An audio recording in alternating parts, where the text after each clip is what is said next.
Good day, citizens, and welcome to this week's Thomas Jefferson Hour. It's a bit, we talk about the Philadelphia yellow fever epidemic of 1793, but we start the conversation on a humorous note. With for me, Well, yeah, my triumphant comedy routine at the Roper Theater, which you there's such a poo-pooed. joy in making people laugh. So next week we're going to talk about your big night. But let me say this Yeah. to you.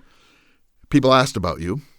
I brought you gifts. People actually sent Yeah. gifts to you. Yeah, I should thank them And I want to say publicly. Kathy Lewis, who has the talk show at WHRV, is a wonderful woman. So we did her program with an interview, and she's just one of my favorite people. And Bert Schmidt and the whole group, Tom and everyone from WHRV, they're great.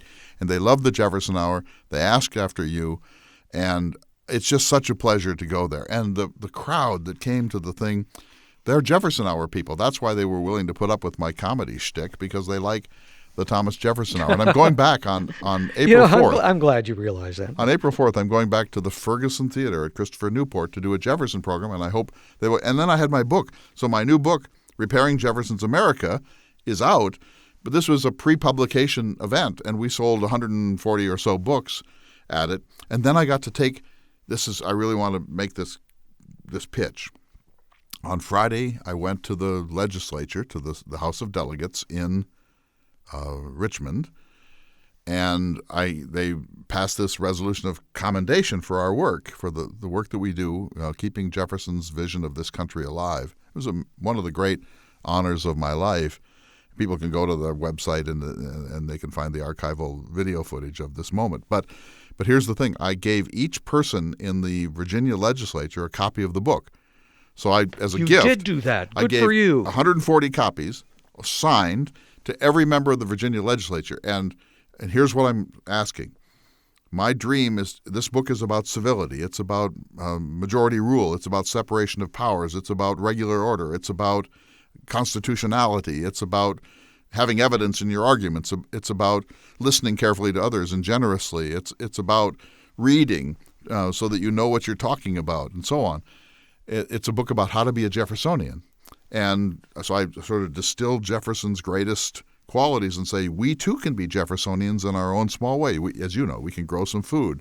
We can have dinner conversations. We can have dinner parties in which we talk about life. We can try to watch what we say and say it with a real accuracy and generosity of spirit. Anyway, the book is out. I'm very proud of it. It's called Repairing Jefferson's America. And if everyone would go according to the principles of Jefferson, we'd be fine. My goal is to get that book into the hands of legislators everywhere. And so if you are a Jefferson Hour listener and you want to make that happen in Utah or Florida or New Hampshire or Vermont or North Dakota or Montana, I'm going to donate half of the cost, so that for 140, the formula works out to about $2,400. So that if somebody's willing to donate $2,400 to the legislate to this project for, say, Nevada or for California, I'll donate the other half, and we'll get this book into the hands of every single legislator. How should they make this happen? They should call us at the Jefferson Hour, contact us, and say, I want to do this for Idaho. I want to do this for North Carolina. And if they do, we'll just work it out. And if they are willing to make that donation, it'll be a donation to the Jefferson Hour, but then we will find somebody at the legislative session in New Mexico or Minnesota and arrange to get a copy of this book into the hands of every legislator. And my dream is that this will proliferate, and that eventually we'll even put one into the hands of all 435 members of the House of Representatives and the 100 senators, because I believe it's not me, it's Jefferson, that this idea of civility, science, reason, majority rule, constitutional respect, that this is the answer to our problems. It's not rocket science, and I want this book to have that chance. Not for me. I'm not taking the profit. I want it to have that chance in hopes that, you know how it works. Like when I get negative mail at the Jefferson Hour, as I do, and you do too, I do what you do. I always respond politely in civility. And you know what? As you know, almost everybody then writes a second letter apologizing for their first one. That civility does work. Jefferson called it artificial good humor. But I believe that if a legislator from Alabama who kind of given over to being aggressive read this book and said, I'm going to try that. I'm going to try to be more civil. That makes a difference. So if you're interested, let me know, and you can work together to find groups that might do it. But I would be thrilled to donate half of the cost for each of these experiments. And I did it last week, and it was so much fun. And I got to hold the book up, David, and the legislators were down on the floor, and they were like applauding and holding up their copies. And this was done by I a hope wonderful. Somebody's got a photo of that. Jason Malice is the House of Delegates. He's a Cuban American, and we had this lovely time afterwards. And I want to just say this much more. He had this young page named Scott from Norfolk. Scott's in 8th grade, and he was my chaperone around the Capitol, and he was spectacular. He was grammatical. He was respectful. He knew his civics. He understands the Constitution. He had deep respect for the legislative process. You could see his brain spinning as he gets to serve as a page in one of America's first legislative bodies, the House of Delegates in Virginia, and working with this extraordinary legislator, Jason Malice, who is a Cuban. And I need to take a little time before you use it all up and thank Jason Malice for this wonderful gift that he sent to me. Civility, George Washington's 110 Rules for Today, with a... I said I hoped it would turn you around. The bookmark, incidentally, interestingly, if it was Rule 58, which is, let your conversation be without malice or envy, for 'tis a sign of a tractable and commendable nature, and in all causes of passion admit reason to govern. Is that 58? That's number 58. Yeah, let me give you 59. Don't be a jerk when your friend's doing a comedy routine somewhere. You just won't let go of that. You're having so much fun. But he and I got into this. We got into this debate about Cuba. And by the way, I'm going back to Cuba. So go to the Jefferson Hour site, and with all the tours are there, the winter encampments. There's still room. The one is closed. The one on Oppenheimer is either closed or very nearly so. So if you want that one, now's the time. The other one is on Thoreau and Whitman. There's still a few places there. Then in February of next year, we're going back to Cuba, David.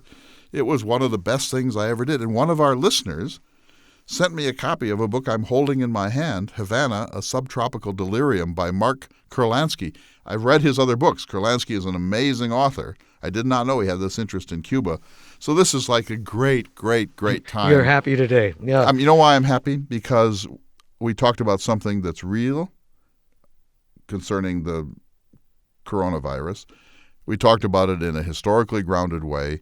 We eschewed politics. We talked really about social reaction, social conditioning, science, and medicine.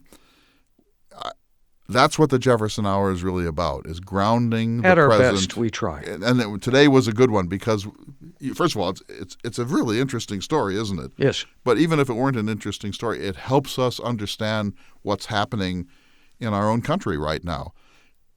When you see people reacting in the way that they're reacting, you'll now say, oh, yeah, that's exactly what happened in Philadelphia in 1793, because human nature doesn't change. Our capacity to deal with disease does, but human nature is everywhere the same, and that helps us. It gives us a sense that A, we will get through this, and B, we had better try to be more civil than we really want to be. And with that, let's go to the show. I must also mention, however, Bill Seifert, who was generous and sent a couple of books back to us as well. He sent a couple of books too. So the gifts are pouring in.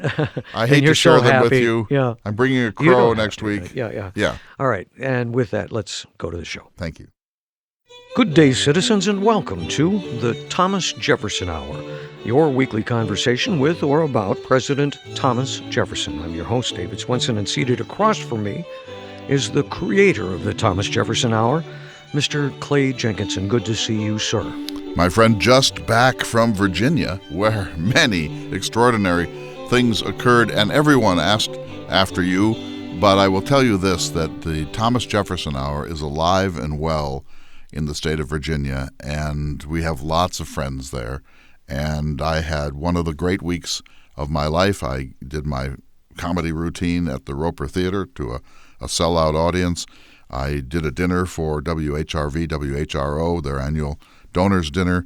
I gave a talk at Hampton University, which is a historically black college, and even though I was out of character, I took a drubbing from some extraordinarily talented and thoughtful African-American students. And then I went to the legislature in Richmond, got a wonderful VIP tour of the Capitol, which Mr. Jefferson designed.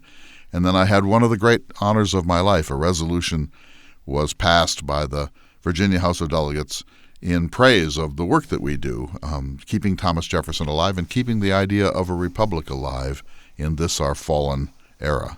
I'm glad you brought up it was a Talking Out of Tights performance. That was the title, right. The day after that performance, we got a glowing review from Bruce Garraway. He enjoyed it. He said it was informative, thoughtful, philosophical, amusing, entertaining, and yes, downright laugh out loud funny. And I hope I have crow. I brought crow. Well, I brought a dead crow. Here's the thing. Are you willing to eat crow now? The tapes are coming in. Are you willing to admit that you were completely 100% prejudiced and wrong? The tapes are yet to come in. I did hear something about a sequence, You Know You're Old. You know you're getting old. Yeah. Yeah.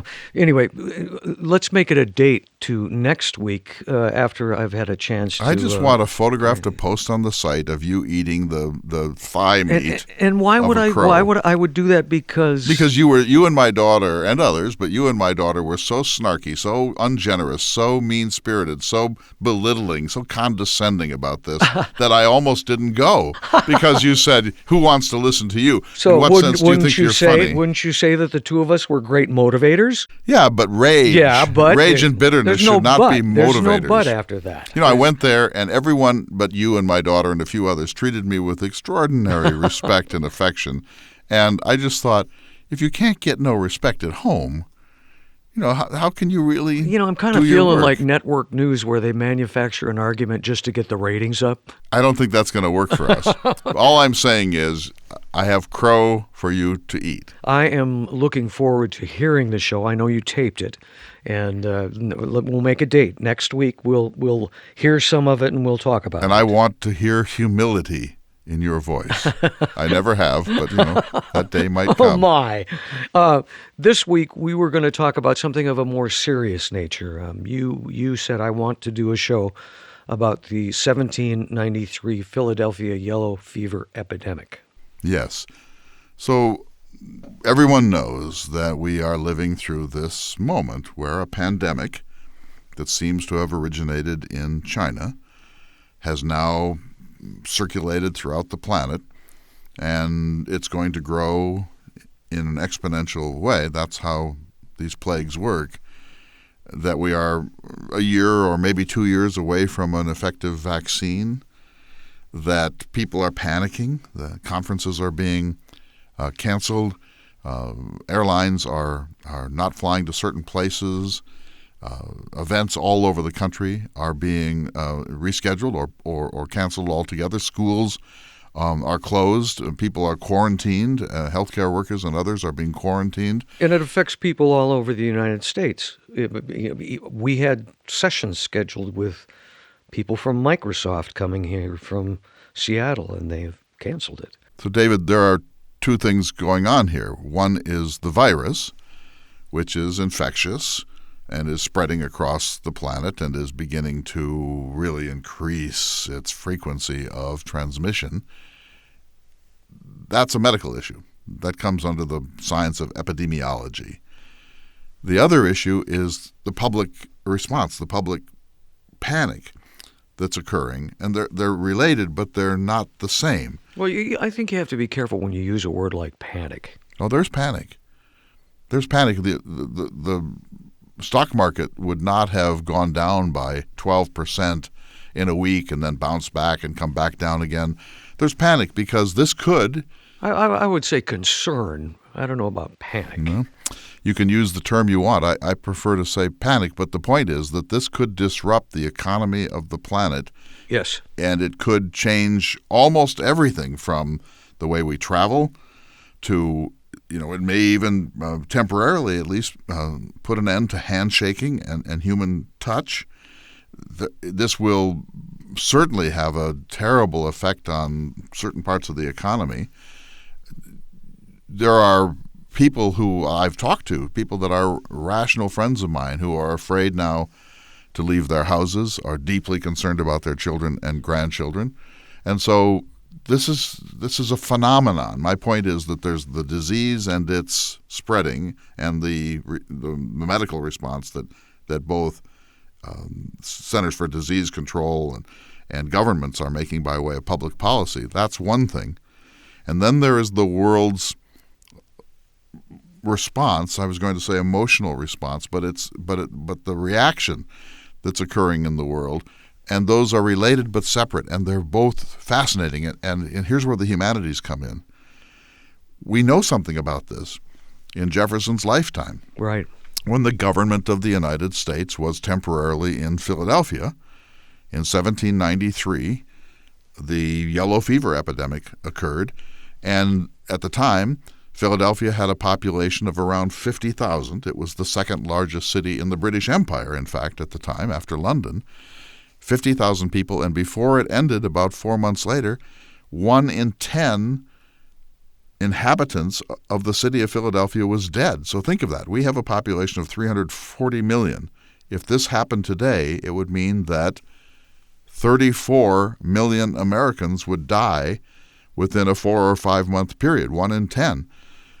An astonishing death rate in the yellow fever epidemic. Now, there are many differences, which I'm eager to talk about, but that was a plague. That was a catastrophe. And Jefferson and Hamilton and Washington and others were living in Philadelphia when this happened. And you can imagine the chaos that ensued, because here's the biggest difference between then and now. We know what this is. We know how it's transmitted. We even have the capacity to find ways to limit the transmission and probably to immunize people within a 18-month period so that this doesn't sweep away whole populations. Back then, they literally didn't know how it was transmitted or what its origins were. For them, it was like a visitation from God or a visitation from beyond the capacity of humans to understand. So think of the fear. We know what this is. And we know that within a reasonable amount of time, the world's health institutions, the world's health infrastructure is going to get on top of this. They did not know that. You did not know, if you lived in Philadelphia in 1793, how you got it, how you cured it, and what would happen to the city. They did have some ideas. I want to go back. I questioned your use of the word panic, but in fact, that's the word that Mr. Jefferson used. He wrote to James Madison the 1st of September, 1793, "A malignant fever has been generated in the filth of Water Street, which gives great alarm." And in the end, he says everybody who can is flying from the city, and the panic of the country people is likely to add famine to the disease. "I have withdrawn my daughter from the city, but am obliged to go to it every day myself." So he refers to it as panic as well. His daughter Martha was being privately educated in the city of Philadelphia, boarding with a friend of Jefferson's. He pulled her. He was living out on the outskirts in the suburbs, so he was probably in better circumstances than most. Population 50,000, David. 20,000 people fled. 2 out of 5 people fled out. To be fair, a lot of people did leave during the oppressive heat of the summers, but they did not know. Jefferson said it's the water, the filth of the waterfront. He was sort of getting close. Getting there, yeah. But they did not know that it was the mosquito, Aedes aegypti, a certain mosquito that came from probably today's Haiti, Santo Domingo.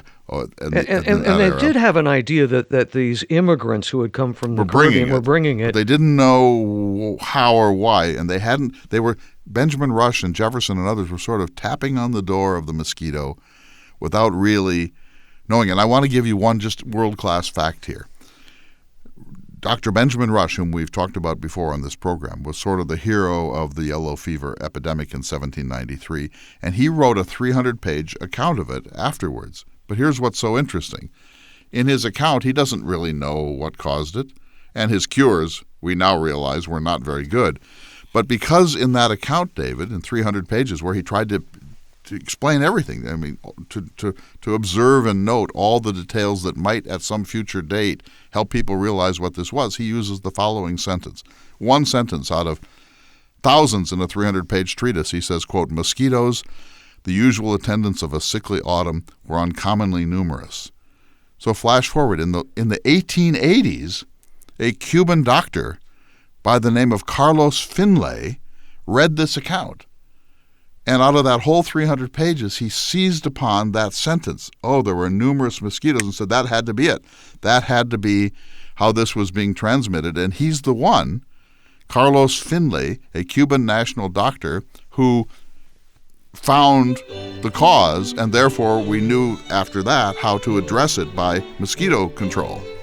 Isn't that something? It is. So that's why we want that data, because when Rush wrote that, he couldn't have known that Finlay, 100 years later, was going to seize upon that and say, that detail really helps me understand what happened back in Philadelphia in 1793. Well, Rush's opinion on this was only one, and there were those who criticized him. In fact, he was sued by someone for what he wrote in his book, and he was still bleeding people. He had two cures, bleeding and purging. We're going to take a break. We need to come back and talk about that. And we now know that the purging probably did more to help people than the bleeding, but the bleeding was a big, terrible medical mistake. We are going to take a short break, and we'll return to this conversation in just a moment. You're listening to the Thomas Jefferson Hour. Welcome back, everyone. I'm Clay Jenkinson, out of tights this week. We're talking about plagues, the yellow fever epidemic of 1793 in Philadelphia, and how humans react to these epidemics, including the pandemic, which is now really disturbing the world, begun apparently in China and now having spread to every continent except Antarctica, and probably that continent will be spared. But we're trying to place this crisis in the historical context of previous plagues, and the one that matters most to listeners to the Thomas Jefferson Hour is the 1793 yellow fever epidemic in Philadelphia, where Dr. Benjamin Rush was the central player, and that one killed off 1 in 10 people in Philadelphia. And of course, it wasn't over. It came back in 1797, 1796. It took until the 1880s for scientists to understand what was really causing this. It wasn't filth. It wasn't God. It was the mosquito, a certain type of mosquito that had been brought from the Caribbean. And it was a Cuban doctor, Carlos Finlay, who in the 1880s actually figured it out because of something that Benjamin Rush had written in his 300-page treatise reporting everything that he had observed during the 1793 crisis. And so this is important. You know, I've never seen anything in my lifetime, I don't know if you have, David, that has destabilized the global community in quite the way that this has. And we're at the very beginning of this story, so we don't know how it's going to come out. But I think that the more people can ground this in the humanities, in the historical record, and in literature, and I have a couple of suggestions that I'll provide later in the program, the more likely we are to do this without losing sight of reason, science, and good sense. You mentioned in the previous segment that there were a couple of cures that Benjamin Rush used, and I recall reading this. I had to double check, but he had the strongest purge he knew of, known as the 10 and 10 that he used. But there were many doctors who disputed his attempts at curing this, and there was kind of an ongoing debate in the Philadelphia newspapers. There was one French doctor, Devise, who was a full-time physician at the hospital there, and he was just adamant that Rush did not know what he was doing. We have to realize that nobody knew what to do. So what happens when this happens? It's happening right now. You stop having human contact. So they actually stopped shaking hands in Philadelphia during this period because they thought, well, whatever else is true, it's a communicable disease. Let's limit random human contact. And that's already happening now, by the way, and it's been recommended by the World Health Organization and other entities. They quarantined. And in other words, they would say, the pest seems to be in this part of town.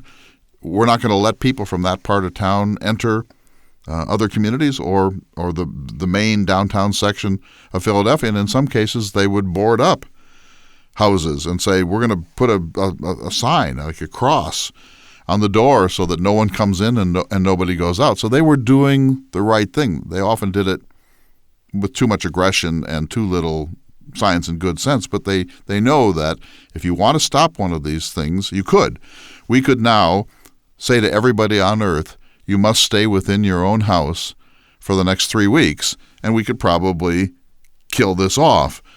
That can't happen. That's not the way the world works. But the response then is quite similar to the response now, which is that you have to limit human contact, that the flow of people across national boundaries from one plague zone to another spreads this, that these things tend to happen exponentially, that they didn't understand hygiene in the age of Jefferson. They had not yet really discovered the notion of hygiene, but they had a sense that touching, kissing, exchanging bodily fluids was probably not good, and so they intuitively began to limit that. And there are accounts of people in Philadelphia crossing the street to avoid others, or when they saw a hearse or a doctor coming, to get as far away as possible. And when someone attempted to shake their hand, they would pull back violently and then nod in a kind of a grim way to the next person. And so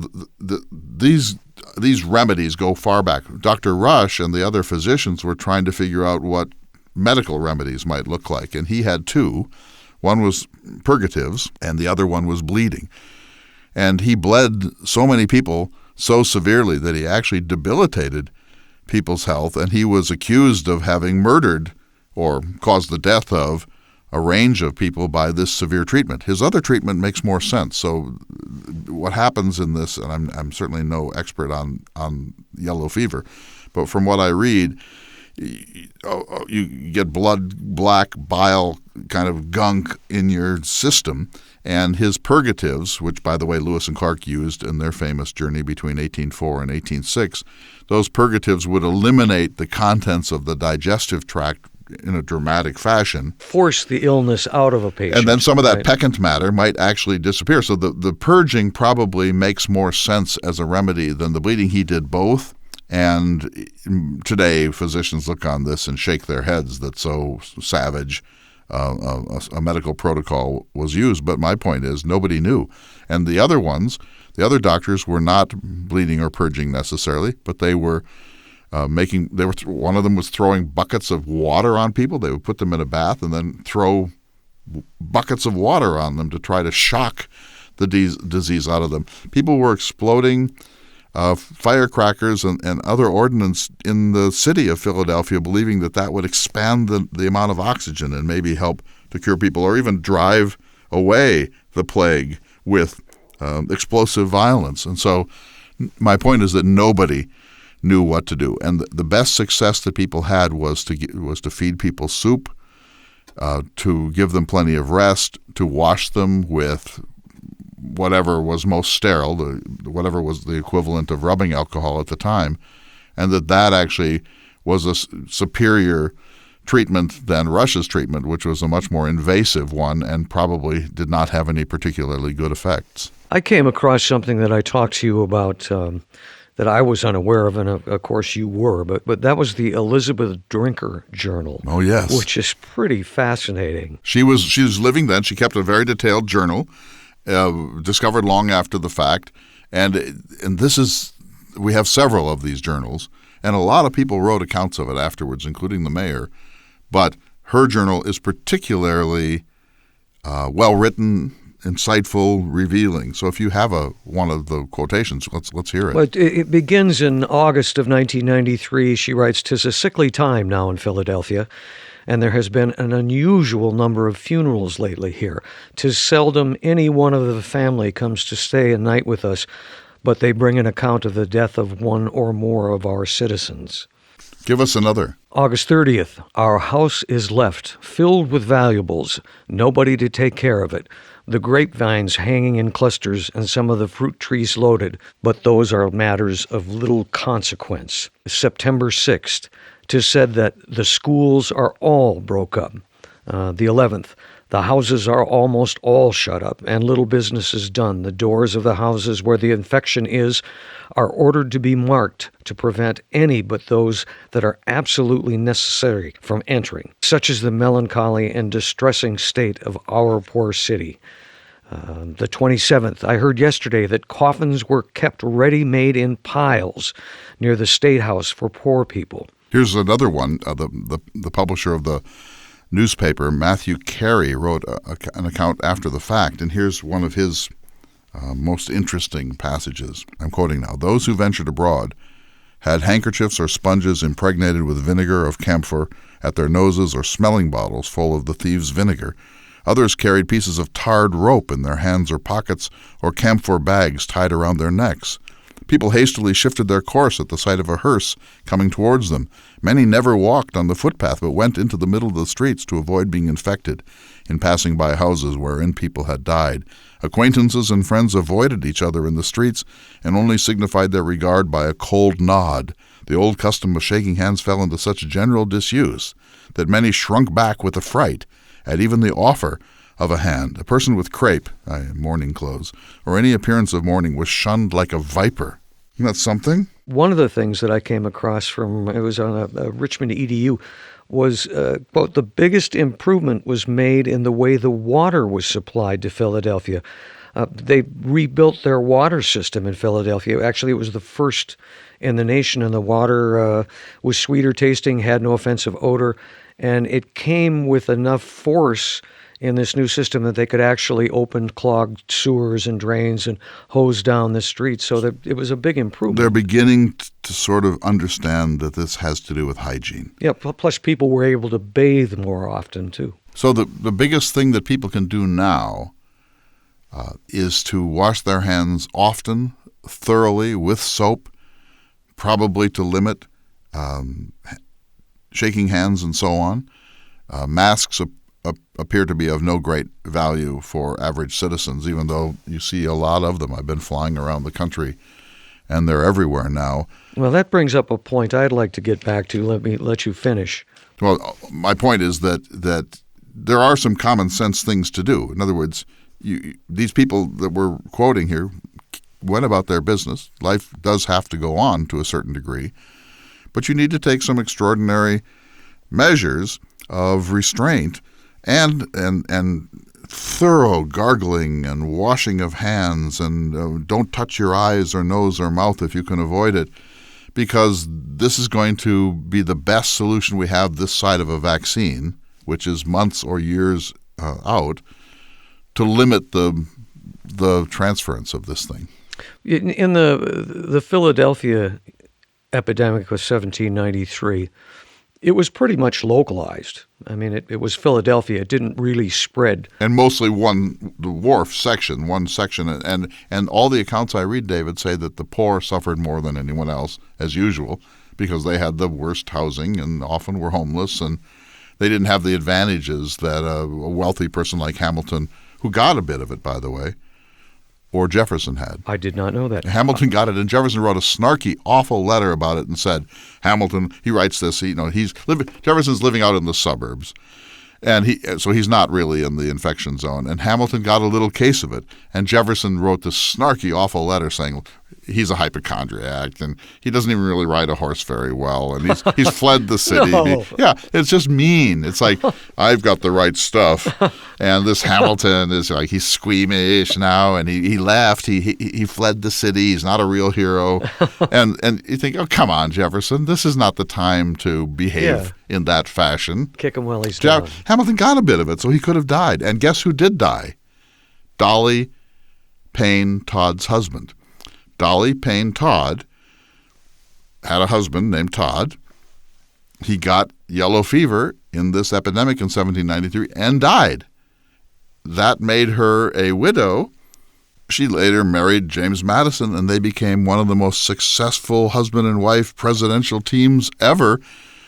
She is one of the great women of the 19th century in Washington, D.C., and she would not have, almost certainly would not have married James Madison if it weren't for the yellow fever epidemic that swept 1 in 10 away in Philadelphia in 1793.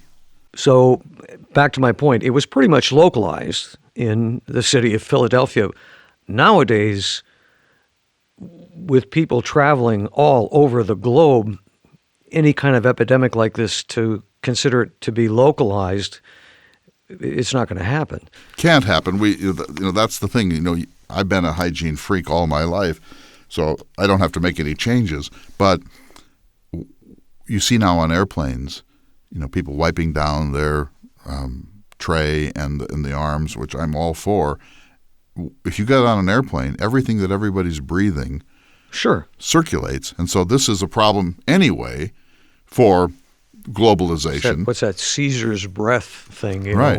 It's out there. So now we have the regular problem that in a global environment with this kind of mobility that everyone has, people routinely now will fly from Denver, Colorado to Beijing, or fly from South Korea to Germany. I was just struck by the thought of forgive me, but the fictional account by Stephen King, The Stand, in the beginning of that book, how he traces how this pathogen spreads. And then I started to think about you. I'm a carrier. Well, you're not quite a presidential candidate out there shaking hands, although we could talk about it. But you are exposed to thousands of people, and it doesn't concern you. Oh, of course it does. So, the other night in Virginia, I shook 80 hands before I had dinner, but under my table, I had a wipe, and I was scrubbing my hands before I touched that beef or my fork.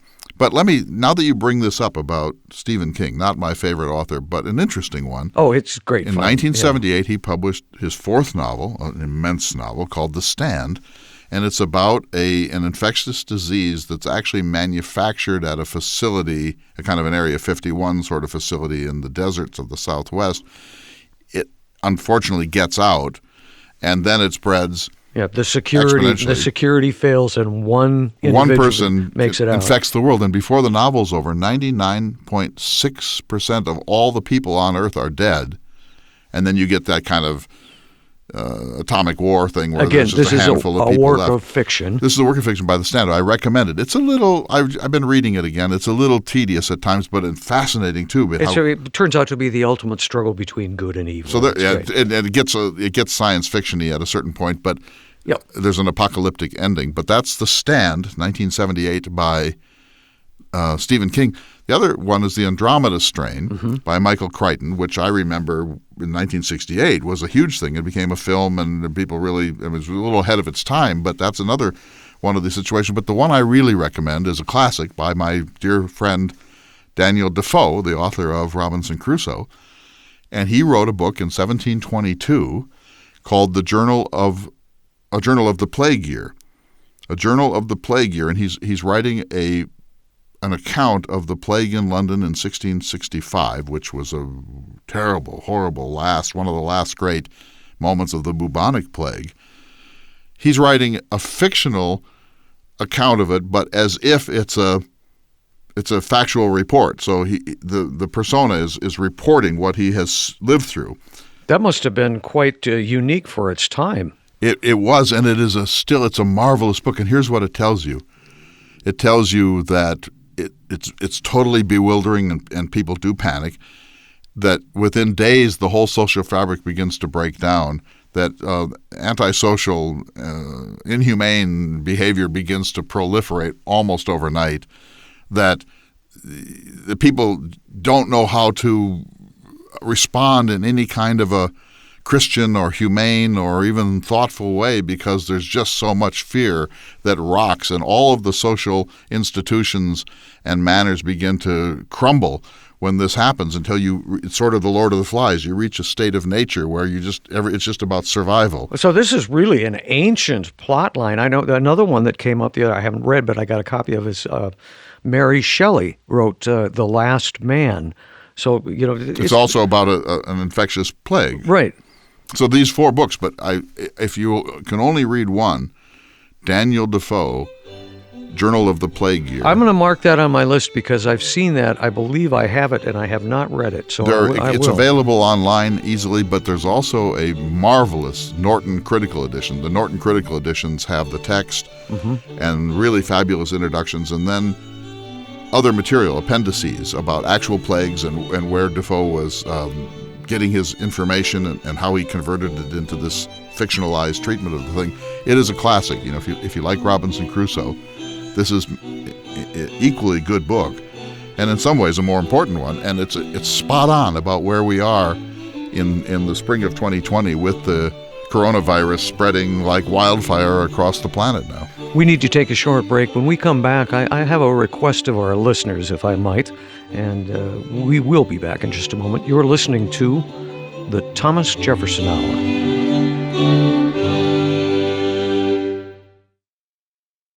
Welcome back to the Thomas Jefferson. I'm Clay Jenkinson. Out of character this week. No tights, no wig. Here I am, though, in the barn. Spring is in the air. It's a wonderful time. I'm beginning to think about gardening. But for the moment, we're all fixated on what the coronavirus means, what's going to happen to the economy, to global travel, to people's lives in communities from the size of Tokyo to the size of Harvey, North Dakota, with its 800 people. I mentioned before we took our break that I had a favor to ask of our listeners. And what is that, sir? Well, we have listeners all over the country. In fact, we have listeners all over the world here and there. I would be very interested if people would be willing to hear from folks, say, in Virginia or Colorado or Singapore. What's going on in your part of the world? How do people view this?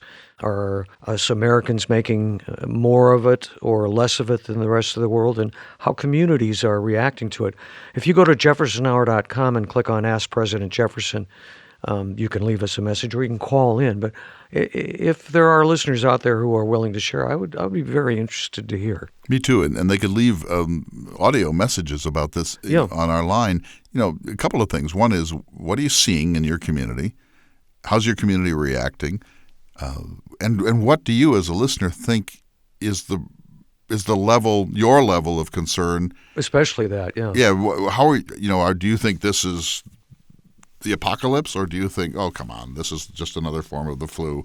I'd like to really hear what our listeners are experiencing and the disruptions, if any, that are occurring in their community. I talked with my own scheduler who lives out in Washington State, and she said the schools in her town are closed, that Seattle is on high alert because it's one of the epicenters of this thing, and that they feel that life as they know it, at least for a time, is going to be dramatically disrupted. And a lot of what we all take for granted, hey, honey, I think I'll run to the store, that's going to be curtailed for weeks, if not months, until we figure out how we're going to get on top of this thing. I have a sister, Joanne, in Portland involved in education, and I'm keeping close contact with her to find out what's going on there. But it's difficult right now to share any facts about it because we don't really know. And our government has not really been completely clear on what's going on and what's happening. So I really would appreciate it if listeners do let us know, and we'll share them in the next program or two. So a couple of things. First of all, as to our government, this is really difficult territory because you, as the president or an administration, you want to assure people that we're going to be all right, we're going to get through this, that this is not going to destroy our way of life. And yet at the same time, you want to be accurate, transparent. You want to admit the gravity of the thing. It's hard. It's hard to know where the level is of public reassurance and a darker view of where things are headed. And I would not envy that position for anyone. I think that it's a very, very complex thing. And I don't want to get into politics. I just want to say that different governments around the world are reacting in different ways. So, David, a couple of things. I was thinking about commonalities and differences. We talked about commonalities. The people were quarantined, that they shunned travel, that they limited their public lives to the absolute minimum. that they hunkered down in their own homes to the I extent love that possible. thing about the camphor and vinegar and the black tar ropes around Right. their necks. It's like garlic in a Bram Stoker novel. But Right. here are differences, and these are really important. Number one, we understand epidemiology. They did not. Benjamin Rush first thought that this was coming from a shipment of tainted coffee that had Right, been that was dumped rotting on the on docks, the right, wharf. yeah. So we understand epidemiology.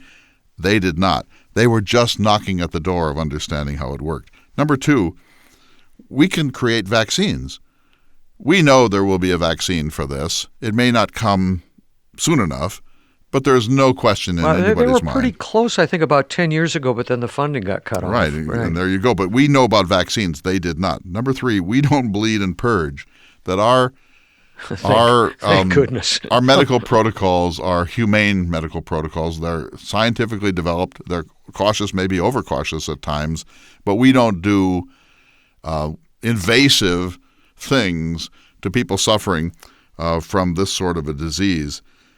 And number four, most of us do not look upon this as a visitation of God's wrath. Now, Pat Robertson and Jerry Falwell have said in previous episodes of this type that this is God's way of punishing homosexuality and premarital sex and so on. But the vast majority of people in our time do not think that this is God punishing humanity for all of this. And number five, we understand hygiene, and they didn't.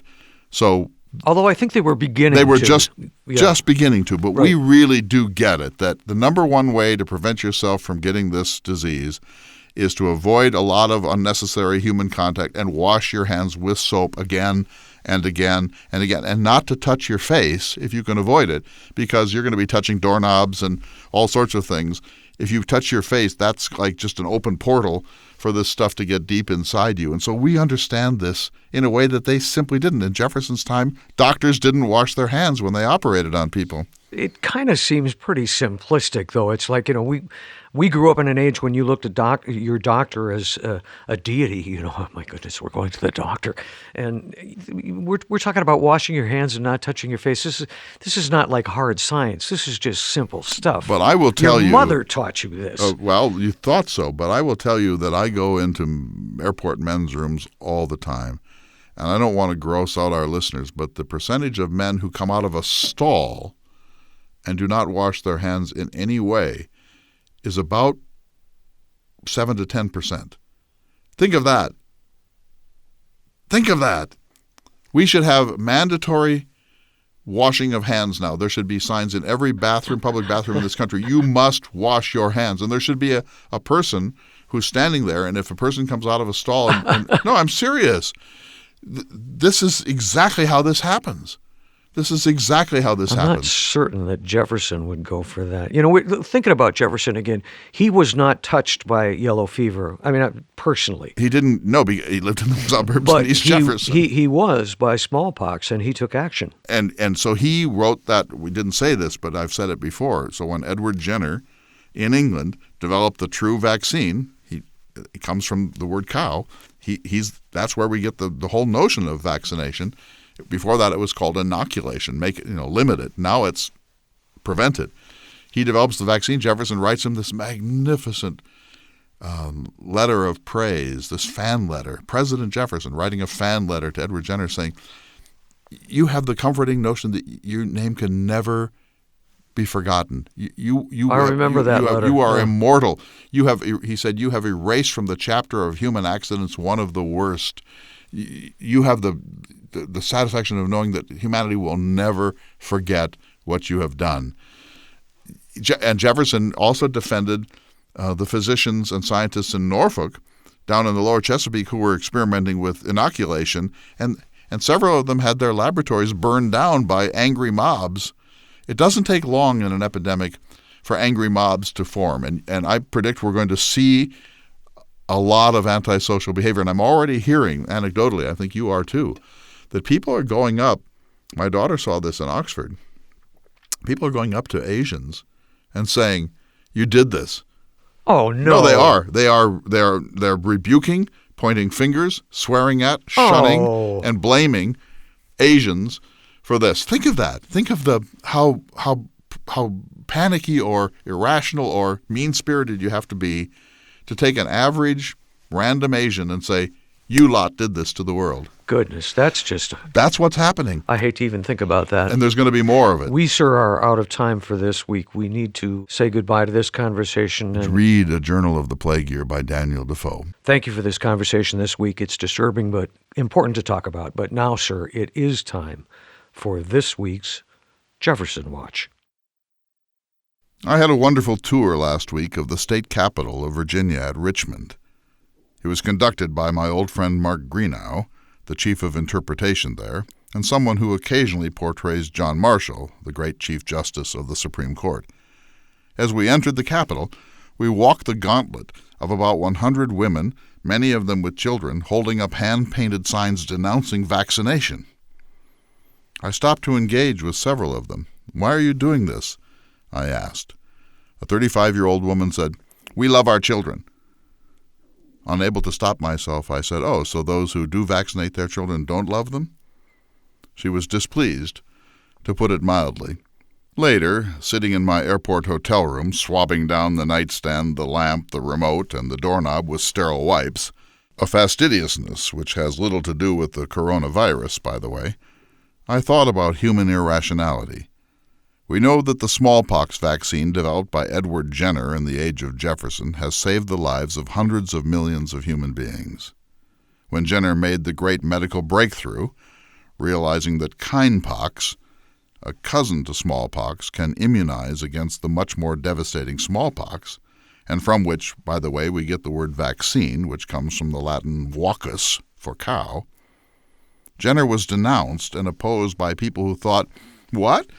You're giving people a disease, cowpox, and pretending that that will immunize them from smallpox? No way." And by people who believe that smallpox is God's way of fulfilling his vow in the book of Genesis to punish mankind for its sinfulness.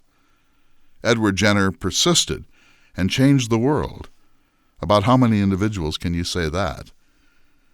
We would all be so much better off if we listened to science. Science is not invariably right. The development of the chemical thalidomide in Britain in the 1960s as a cancer drug wound up causing thousands of profound birth defects. DDT was thought to be a miracle weed killer until we realized that it travels all the way up the food chain until it kills eagles. The men who built the atomic bomb at Los Alamos did not stop to think about radioactive fallout until just a few weeks before the first test at Alamogordo, New Mexico. We get it. Not only that science and engineering can make terrible mistakes sometimes, but worse, we are often surprised long after the fact by the laws of unintended consequences. Still, science is self-correcting, transparent, peer-reviewed, and committed to the amelioration of the condition of mankind. In his wonderful book Homo Deus, the intellectual historian Yuval Harari argues that the triumph of science means that one of the four historic scourges of humankind, epidemic disease, has essentially been eliminated, and that it is only a matter of time before science, plus all the data that is now routinely collected from every corner of the planet and sorted by hordes of supercomputers, will cure virtually all, maybe all, diseases, from Parkinson's and Alzheimer's to cancer and Lou Gehrig's disease. This sounds a little optimistic to me, and I would love to hear a 60 Minutes interview with Professor Harari right now as the coronavirus spreads like wildfire, but I am guessing he would say this: within a year this will be distant memory. Science, as long as it is joined by intelligent public policy decisions, will get on top of the coronavirus much sooner than you think, because we have created the epidemiology infrastructure, the World Health Organization, the Centers for Disease Control, government funding of medical research, the magnificent global research university matrix that coordinates a global response to the outbreaks of a disease. I trust science. I do not particularly trust government, because any administration anywhere, whether it is Angela Merkel's Christian Democratic Union Party in Germany or Chairman Xi Jinping's of China, is going to try to cover its backside, even if that means withholding the truth, the whole truth, and nothing but the truth, and governments must often talk in reassuring bromides to keep whole populations from panicking, and panic, as we have already seen, only compounds the root problem. If you read Daniel Defoe's Journal of the Plague Year, published in 1722, or Stephen King's The Stand, published in 1978, you will see how quickly concern tips over into panic, which leads to spasms of violence, inhumanity, and social breakdown, and how thin is the veneer of human civilization. We think we are orderly, law-abiding, compliant, respectful of others, generous, tolerant, and understanding. But even in the minor oil crisis of 1979, people were ramming each other's cars and whipping out guns in lines at America's gas stations. If all the food disappeared from the grocery stores in your community, it would not take 2 weeks before people were roving the streets with clubs and guns in search of food and pummeling anyone who seemed to be hoarding whatever is left. We think we are civilized, but that is only because we have civilized manners, laws, and institutions. When they begin to break down, humans begin to resemble Jonathan Swift's yahoos, excremental-hurling primates with no self-control of violence or sexual predation. Among other things, this explains My Lai and Abu Ghraib. We always act surprised when our inner yahoo bursts through the thin layer of human civility, but any serious study of human history proves that we are at least as much yahoo as the hero of a Jane Austen novel. As I took my usual sponge bath with rubbing alcohol in my airport hotel room in Richmond, Virginia, I'm joking, but you get the idea, I thought about those stern and righteous women in the gauntlet at the state capitol. They have every right to feel as they do about the vaccine protocols of the American public school system, but they do not have the right to increase the vulnerability of our social structure. Trying to find the right balance in that issue proves to be very difficult, but I err on the side of vaccination. Why? Because I have read about the bubonic plague of the 14th century, which killed approximately 1 in 4 of all people in Europe. I have read about the history of smallpox, including the smallpox holocaust that destroyed millions of American Indians from the moment Columbus bumped into the Bahamas in 1492 until it was finally declared eradicated in 1980. I have read the story of the yellow fever epidemic in Philadelphia in 1793 when 1 in 10 innocent people of the city died of a disease nobody even knew the transmission of. And because my mother, like so many others, including Franklin Delano Roosevelt, contracted polio until most of its strains were finally eradicated in 1999. I wish to make 2 points about the anti-vaccine crowd. First, the people in that protest line at the Virginia State Capitol have the luxury of standing there because science and public policy together have eradicated most of the infectious diseases that have carried off billions of people over the last 1,000 years. In other words, because we have used vaccines to eradicate all of the major infectious diseases, it is possible now to get worked up around the fringes. They would not talk that way if measles were killing 3 out of every 100 public school students, including perhaps their own children. Second, if the coronavirus explodes across the globe exponentially and let's say gets much more deadly, killing hundreds of thousands or even millions, and the scientific community develops a vaccine, you can bet that those same mothers would be clawing their way to the front of the lines to demand that their children be the first to be vaccinated. An ungenerous person would say they should have to sign a form saying they do not expect to be saved so they can remain consistent with their anti-vaccination philosophy. I wish to be more generous than that.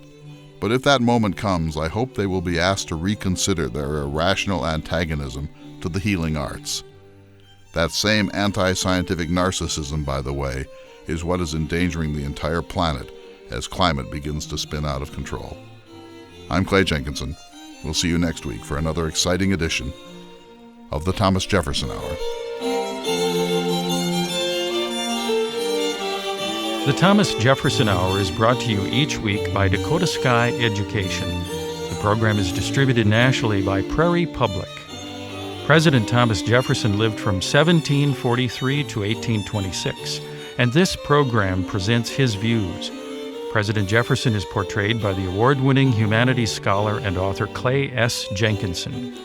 To obtain a copy of this or any show for a $12 donation, please call 701-575-0727. This program is also available online at jeffersonhour.com and on Apple Podcasts.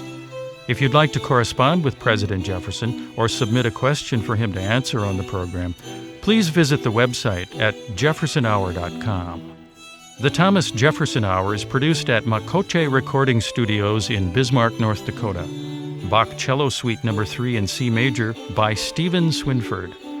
Thank you for listening. Please tune in again next week for another thought-provoking, historically accurate program, Through the Eyes of Thomas Jefferson.